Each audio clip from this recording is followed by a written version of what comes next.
Di bandara, petugas biasanya minta kamu ngeluarin laptop dari ransel dan menaruhnya di wadah terpisah saat melewati pemeriksaan keamanan. Laptop benda yang padat dan sinar X nggak bisa menembusnya, jadi kamu bisa ngumpetin barang berbahaya di sana. Jika laptop dikeluarkan dan ditaruh di wadah tersendiri, pemindai lebih mudah menangkap kemungkinan bahaya. Biasanya pesan yang kamu kirim dengan iMessage berwarna biru, tapi lihat kali ini warnanya jadi hijau. Nggak perlu panik, itu bukan karena penggunanya memblokir kamu kok. Ini cuma karena kamu mengirim SMS biasa, bukan iMessage. iMessage cuma bisa dikirim ke pemakai perangkat keluaran Apple. Jadi, kalau penerimanya bukan pengguna Apple, semuanya akan berwarna hijau. Alasan lain ponselmu memilih opsi SMS adalah karena iPhone-mu nggak terhubung ke internet. iMessage dikirim melalui jaringan internet, sedangkan SMS memakai sinyal seluler. Colokan yang kamu pakai di ponselmu punya cincin plastik yang memisahkan bagian-bagian berbeda. Bagian-bagian ini disebut pin, dan tiap pin punya fungsi yang berbeda. Tiap colokan paling tidak punya satu cincin plastik karena setiap colokan harus dipisahkan paling tidak menjadi 2 pin. Salah satunya untuk menghilangkan gangguan apapun dan yang satunya untuk menyalurkan sinyal. Jika misalnya headphone kamu punya satu cincin dan 2 bagian, maka pemutarnya menghasilkan suara mono. Headphone kamu mengirim bunyi yang sama, baik ke telinga kanan maupun kirimu. Jika ada 2 cincin dan 3 bagian, maka ada bagian dasar untuk menghilangkan gangguan dan 2 yang lain untuk kedua belah telinga. 3 cincin dan 4 bagian artinya kamu punya satu set, bagian dasar, satu untuk tiap telinga, dan yang terakhir adalah pin mikrofon. Pasti kamu nggak pernah merhatiin bahwa semua kartu kredit, apapun bank atau negara asalmu, memiliki ukuran yang persis sama. Kartu kredit pertama kali dikeluarkan tahun 1958 oleh Bank of America. Dan kemudian dikeluarkan standar internasional yang harus diikuti tiap pembuat kartu kredit di seluruh dunia. Standar itu menentukan ukuran dan ketebalan kartu. Peluit bisa berfungsi dengan baik meskipun tanpa bola di dalamnya loh. Terus kenapa dilengkapi bola ya? Alasannya adalah karena meski peluit bisa bunyi tanpa bola, bunyi yang dihasilkan sangat datar dan kurang khas. Ketika kamu tiup, bolanya bergerak-gerak di dalam, hingga menimbulkan berbagai nada dan bikin bunyinya lebih menarik perhatian. Celana jeans dilengkapi dengan paku keling sejak pertama dibuat. Jacob Davis, orang yang pertama kali membuat celana jeans, menambahkan paku keling tembaga di tempat-tempat yang lebih mungkin robek, agar lebih kuat. Sekarang ini, paku keling lebih bertujuan untuk dekorasi karena ini adalah ciri khas dan sudah biasa pada celana jeans. Bola basket memiliki titik-titik di seluruh permukaannya dan fungsinya sebagai titik friksi. Titik ini penting agar bola nggak lepas dari tangan kita. Pernah ada yang bermain basket dengan bola sepak? Lantainya sangat licin dan mustahil untuk bermain karena kamu harus sangat hati-hati cuma agar bola tetap di tempat. Jadi mereka harus mendesain ulang bola itu. Makin banyak titik kontak yang dimiliki benda apapun, makin banyak friksinya dan lebih kecil kemungkinan untuk meluncur di permukaan. Jadi itulah kisah bagaimana bola basket memperoleh titik-titiknya. Lubang yang ada di ujung gagang itu bukan cuma agar panci bisa dicantolin dengan mudah loh. Kamu juga bisa naruh spatulamu di sana saat memasak. Spatula atau centong akan tertahan di atas panci dan kuahnya nggak akan berceceran kemana-mana. Tapi bersihkan dulu kuah atau makanan yang menempel sebelumnya, agar nggak mengalir ke gagang spatula atau centong.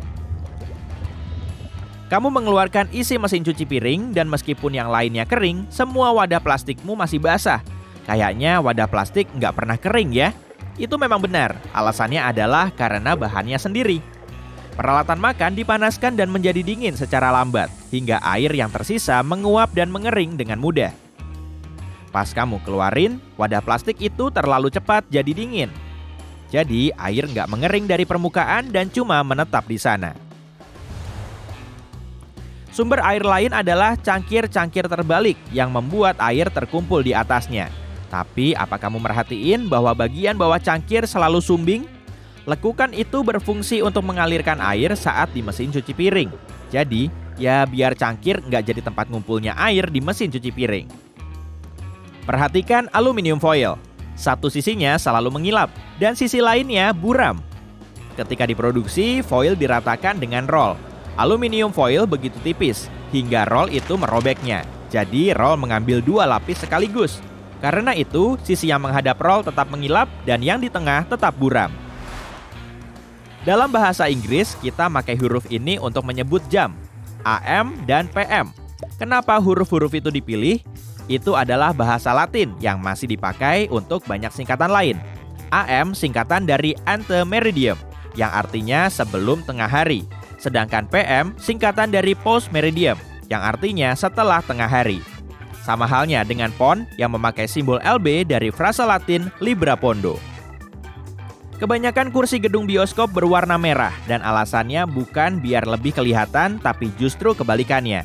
Dalam kondisi kurang cahaya, merah adalah warna pertama yang memudar di mata kita. Dan itulah yang kita mau di gedung bioskop, nggak melihat apapun kecuali layar bioskop. Gedung bioskop juga terinspirasi oleh tempat pertunjukan opera mewah Italia, jadi itu juga alasan lainnya. Pernah penasaran kenapa begitu banyak karakter Disney pakai sarung tangan putih?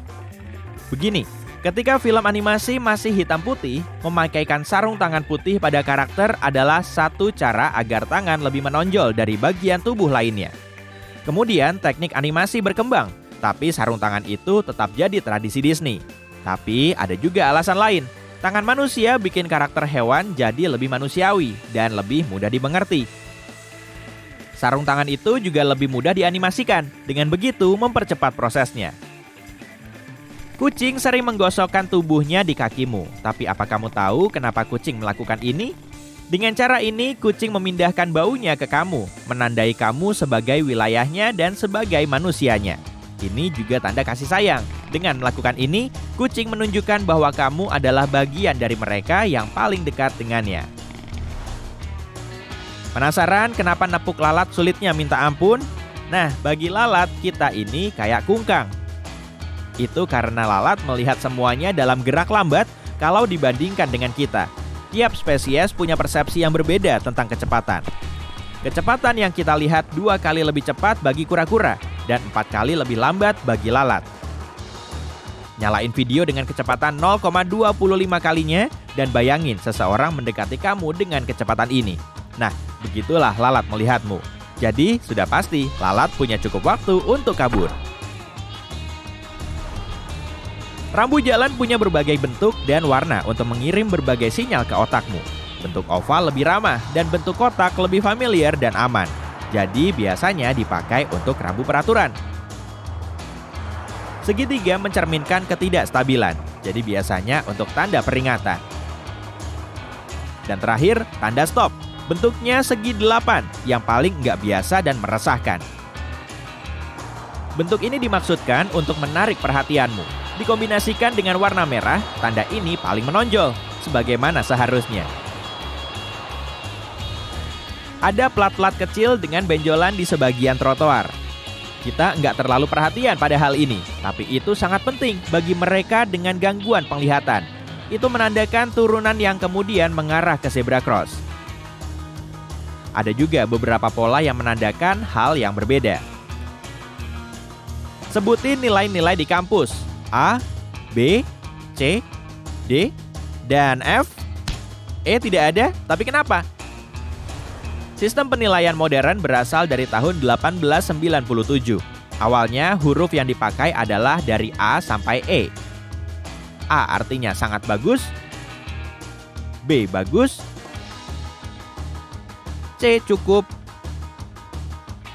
dan D lulus. Di bawahnya adalah E atau tidak lulus, yang sering terbalik maknanya menjadi excellent atau sangat bagus. Jadi tak lama kemudian huruf E diganti. F lebih pas untuk fail atau tidak lulus.